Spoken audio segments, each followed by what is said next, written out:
Hello my dear friends, magic study point में आप लोगों का हार्दिक स्वागत एवं अभिनंदन है। एक बात आप लोग हमेशा याद रखिएगा, अध्येता का अर्थ क्या होता है? अध्ययन करने वाला अर्थात अधिगमकर्ता, शिक्षार्थी या विद्यार्थी कहते हैं। एक बात और मैंने बताया कि शिक्षण के केंद्र बिंदु में अध्येता एक महत्वपूर्ण भूमिका का निर्वहन करता है। अध्येता शिक्षण ग्रहण करने शुरुआती समय में अपरिपक्व अवस्था में होता है, लेकिन जैसे ही वह सामाजिक सांस्कृतिक गुणों के माध्यम से चारित्रिक सद्गुणों का आत्मसात करता है तो वह परिपक्वता की श्रेणी में आ जाता है। मैंने आपको बताया कि विद्यालयी वातावरण में अध्येता के मानस पटल पर सकारात्मक प्रभाव डालता है, जिसका प्रभाव हमें सभी भी शिक्षक व साथी सहपाठियों से के साथ क्या होता है? अध्येता के मिलनसार व्यवहार में दिखाई देता है। मैंने आपको ये भी बताया कि विद्यालयी शिक्षा के माध्यम से अध्येता में अनुवांशिकता की प्रवृत्ति का विकास होता है, जो उसे जीवन प्रयत्न बेहतर नागरिक बनाने के लिए प्रेरित करता है। अध्येता की विशेषताएं मैंने आपको बताया कि एक बात आप लोग जान लीजिए, अध्येता की विशेषताओं में एक अध्येता के सद्गुणों व विशिष्ट तथ्यों का उल्लेखन निम्नलिखित बिंदुओं के अंतर्गत किया जा सकता है, जिसमें आपका मूल प्रवृत्तियां, समवेग एवं अस्थायी भाव, अभिवृद्धि एवं विकास, अंशानुक्रम एवं विकास और खेल एवं खेल प्रणाली आती हैं। अब हम लोग बात करेंगे आगे। अब आगे हम लोग पढ़ने जा रहे हैं जो चीज, उसके बारे में हम लोग देखते हैं, एकदम विचार करते हैं। अब हम लोग पढ़ेंगे, देखिए, शिक्षण, अधिगम और अधिगमता। इसमें हम लोग पढ़ेंगे अधिगम की विशेषताएं। एक बात मैं आप लोगों को बता दूं, अधिगम की विशेषताएं, एक अच्छा अधिगमकर्ता में निम्नलिखित गुण होते हैं, जिसमें होता है मूल प्रवृत्तियां, समवेग एवं स्वभाव, सामाजिक एवं बौद्धिक विकास, अनुभव एवं ज्ञान अर्जन करना। तो ये सारी चीजें देखिए, अधिगम की विशेषताएं, एक अच्छा अधिगमकर्ता निम्नलिखित गुणों वाला होता है। उसमें क्या होता है? एक अच्छा विद्यार्थी, एक अच्छा शिक्षार्थी तभी उसमें कहा जाएगा जिसमें मूल प्रवृत्तियां होंगी, समवेग एवं स्वभाव होगा, सामाजिक एवं बौद्धिक विकास होगा, अनुभव एवं ज्ञान का अर्जन होगा। अगर मैं उदाहरण से बात करूं तो देखिए, यहां पर उदाहरण एक आपका आ रहा होगा कि एक विद्यार्थी जो लगातार सीखने के लिए प्रेरित रहता है, नई चीजें सीखने में रुचि रखता है और अपने अनुभवों से ज्ञान प्राप्त करता है, एक अच्छे अधिगमकर्ता की पहचान रखता है। आई बात आपको समझ के? अब इसके बाद हम लोग बात करेंगे मूल प्रवृत्तियों के बारे में। मूल प्रवृत्तियां क्या होती हैं? मूल प्रवृत्तियां जो जन्मजात होती हैं, पैदाइशी होती हैं।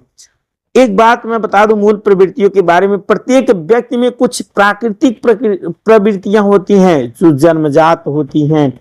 इन प्रवृत्तियों से ही मनुष्य प्रेरित होता है और जीवन में विभिन्न कार्य करता है। अगर मैं एग्जाम्पल की बात करूं तो जब कोई बच्चा जन्म लेता है तो वह स्वतः ही दूध पीने की प्रवृत्ति रखता है, यह उसकी जन्मजात प्रवृत्ति का उदाहरण है। उसे कोई दूध पीने के लिए नहीं बताता है, लेकिन जैसे ही पैदा होता है वह दूध पीता है, तो यह होता है मूल प्रवृत्तियां। वैसे इंसान में कुछ मूल प्रवृत्तियां होती हैं। कुछ लोगों के घर में देखिए एकदम कूड़ा कटकर कुछ भी भरा रहता है, लेकिन कुछ बच्चे ऐसे होते हैं जो साफ सफाई पर ध्यान देते हैं। क्या उसको साफ सफाई के लिए कोई बताया होगा? नहीं, वह वातावरण, प्रकृति से वह सीखता है। कि देखिए, किसी के घर में सभी लोग मतलब अनएजुकेटेड होते हैं, कोई पढ़ा लिखा नहीं होता, लेकिन उसी में से एक निकल करके आईएएस बनता है, पीसीएस बनता है। तो वह क्या, उसको अब कोई आईएएस पीसीएस बना ही नहीं था, कोई 10 पास नहीं था, लेकिन उसमें 10 पास करने की प्रवृत्ति आई, तो वह कहां से आई? वातावरण से आती है।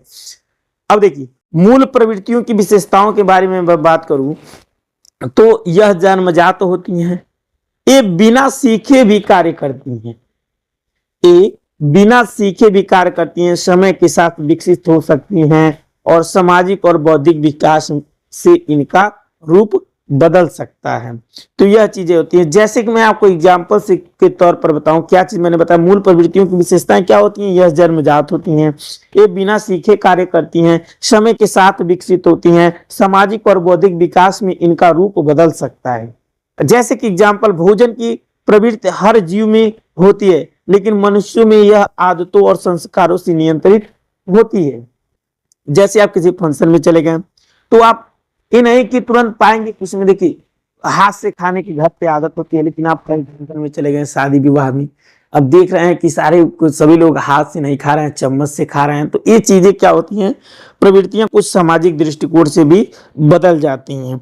आप शहर में रहने लगेंगे तो यहाँ तो तुरंत सान करके खा जाते हैं, लेकिन शहर वर में रहेंगे तो एक अपना अलग धारणा विकसित हो जाती है, एक अलग चरित्र विकसित हो जाता है।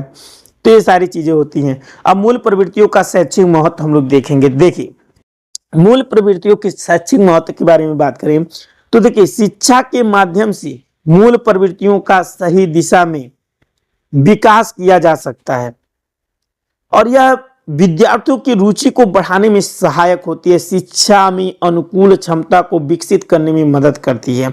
अगर देखिए, मूल प्रवृत्तियों की शैक्षिक महत्व क्या होता है, देखिए, शिक्षा के माध्यम से मूल प्रवृत्तियों का सही दिशा में विकास किया जा सकता है। यह विद्यार्थियों की रुचि को बढ़ाने में सहायक होती हैं, शिक्षा में अनुकूल क्षमता को विकसित करने में मदद करती हैं। अगर एग्जाम्पल के तौर पे मैं बताऊं तो यदि कोई बच्चा बहुत जिज्ञासु है तो शिक्षक उसके इस स्वभाव का उपयोग करके उसे वैज्ञानिक सोच विकसित करने में मदद करता है। अब मैं बात करूंगा मूल प्रवृत्तियों की उपयोगिता के बारे में। देखिए, ये जीवन में प्रगति और विकास के लिए आवश्यक होती हैं। मूल प्रवृत्तियों की उपयोगिता क्या होती है, ये जीवन में प्रगति और विकास के लिए आवश्यक होती है, शिक्षा में अनुकूल सहयोग और सामाजिक विकास में सहायक है।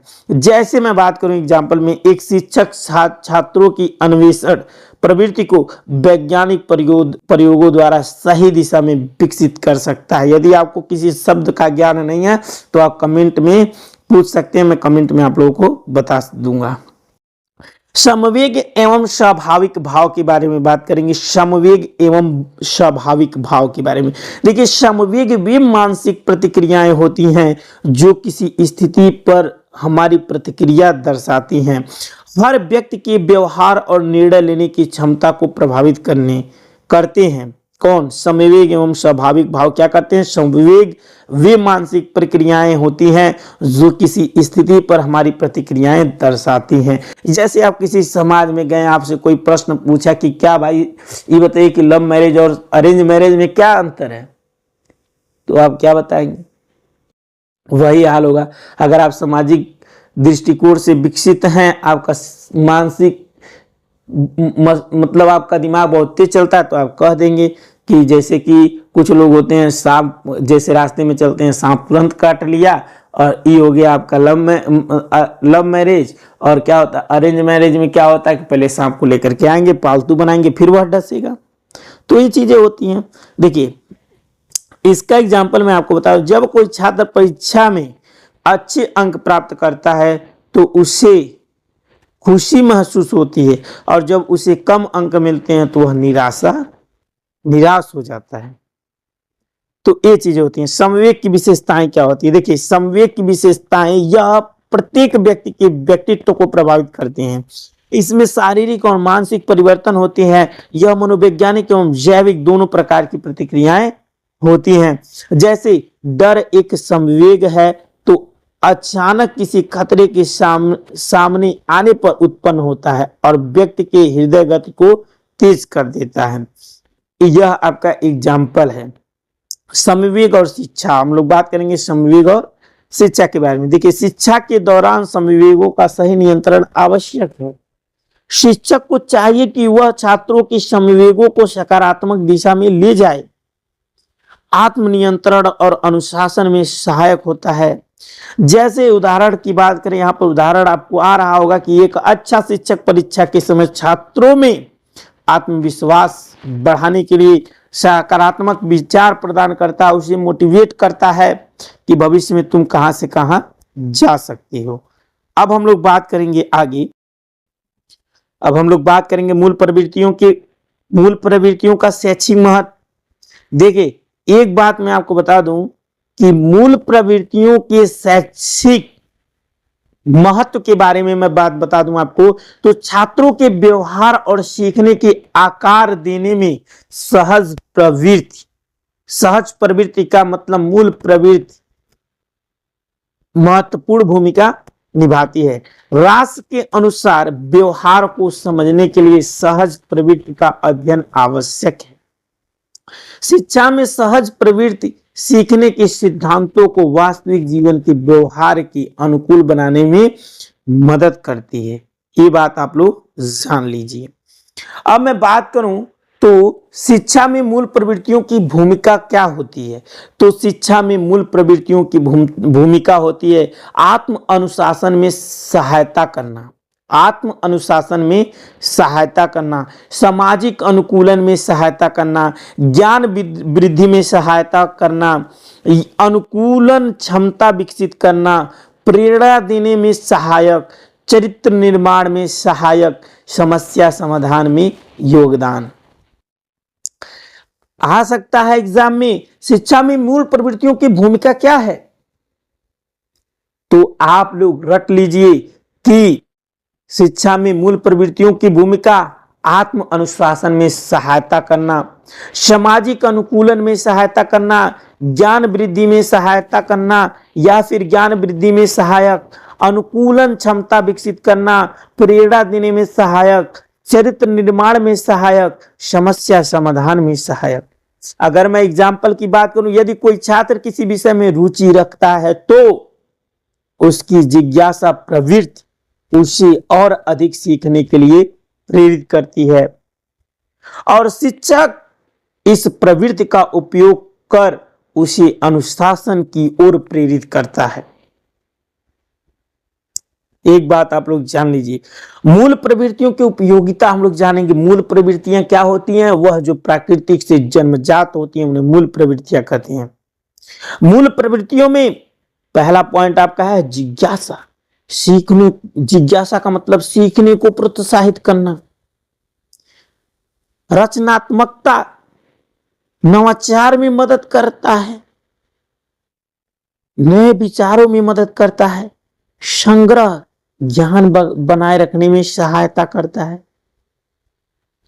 आत्म स्थापना आत्मविश्वास बढ़ाता है, सामूहिकता टीम वर्क विकसित कराता है, पलायन तनाव प्रबंधन में मदद करता है। तो मूल प्रवृत्तियों की उपयोगिता में क्या क्या होगा? जिज्ञासा, रचनात्मकता, संग्रह, आत्म स्थापना, सामूहिकता, पलायन। जिज्ञासा क्या है? सीखने को प्रोत्साहित करना। रचनात्मकता क्या है? नवाचार में मदद करना। उसका संग्रह क्या है? ज्ञान बनाए रखने में सहायक। आत्म स्थापना क्या है? आत्मविश्वास बढ़ाना। सामूहिकता क्या है? टीम वर्क विकसित करना। पलायन क्या है? तनाव प्रबंधन में मदद करता है। जैसा कि मैंने आपको एग्जाम्पल में बताया कि एक बच्चा जिसे नई चीजें सीखने की स्वाभाविक प्रवृत्ति होती है वह विज्ञान में उपयोग करने में रुचि ले सकता है और यह इसकी रचनात्मकता और जिज्ञासा को बढ़ाने में सहायता प्रदान करता है, उस सहायक होगा। एक बच्चा जो जिज्ञासु है वह प्रयोगों के आधार पर नए विचार विकसित करेगा और उससे उसको ज्ञान भी होगा। ये सारी चीजें होंगी। समवेग एवं अस्थायी भाव। समवेग एवं अस्थायी भाव के बारे में बात करें तो समवेग मानसिक और शारीरिक प्रतिक्रियाएं होती हैं जो खुशी, भय, क्रोध, प्रेम और उदासी जैसी भावनाओं से उत्पन्न होती हैं। वे व्यक्ति के व्यवहार और निर्णय लेने की क्रिया को प्रभावित करती हैं। समवेग एवं अस्थायी भाव होते क्या है? समवेग मानसिक और शारीरिक प्रतिक्रियाएं होती हैं जो खुशी, भय, क्रोध, प्रेम और उदासी जैसी भावनाओं से उत्पन्न होती हैं। वे व्यक्ति के व्यवहार और निर्णय लेने की प्रक्रिया को प्रभावित करती हैं। समवेगों के प्रकारों के बारे में बात करें तो दुखद समवेग खुशी, प्रेम, हर्ष, सकारात्मक ऊर्जा उत्पन्न करते हैं। दुखी समवेग भय, क्रोध, चिंता मानसिक और शारीरिक रूप को प्रभावित करते हैं। अगर आप दुख में हैं तो क्या पढ़ेंगे? घंटा पढ़ेंगे, कुछ नहीं पढ़ेंगे। अगर मैं उदाहरण से बताऊं आपको, जब कोई छात्र परीक्षा में अच्छे अंक प्राप्त करता है तो उसे खुशी महसूस होती है, लेकिन जब कम अंक लाता है तो वह निराश हो जाता है। समवेग की विशेषताओं के बारे में बात करूं तो समवेग व्यापकता, सभी चीजों और विकास के सभी चरणों में समवेग पाए जाते हैं। शारीरिक परिवर्तन, समवेग के दौरान शरीर में बदलाव होते हैं, जैसे आंतरिक शारीरिक परिवर्तन, गति, रक्तचाप में वृद्धि, बाह्य शारीरिक परिवर्तन, भाव, शारीरिक हाव भाव। जैसा समवेग मैंने आपको बताया, समवेग क्या है? समवेग दो प्रकार का होता है। एक सुखद समवेग, खुशी, प्रेम, हर्ष होता है, उसमें सकारात्मक ऊर्जा उत्पन्न करते हैं वे। और एक होता है दुखी समवेग, भय, क्रोध, चिंता, जिसमें मानसिक शारीरिक रूप से प्रभावित करते हैं। समवेग की विशेषताएं क्या होती है? समवेग एक व्यापकता है, सभी जीवों और विकास की सभी चरणों में समवेग पाए जाते हैं। शारीरिक परिवर्तन, शारीरिक परिवर्तन मतलब समवेग के दौरान शरीर में बदलाव होते हैं। जैसे आप हंसेंगे, खुश होंगे तो शरीर में आपकी एक चमक होगी, लेकिन जब उदास होंगी तो चेहरे पे एक सूखापन होगा। ये चीजें होती हैं। उदाहरण मैंने बताया, जब कोई व्यक्ति डरता है तो उसकी हृदय गति तेज हो जाती है, और वह जब तनावग्रस्त महसूस करता है तो क्या करेगा? तनावग्रस्त महसूस करता है। तो ये चीजें होती हैं। तो आज के लिए बस, तो अब हम लोग चलते हैं अगले पॉइंट पे।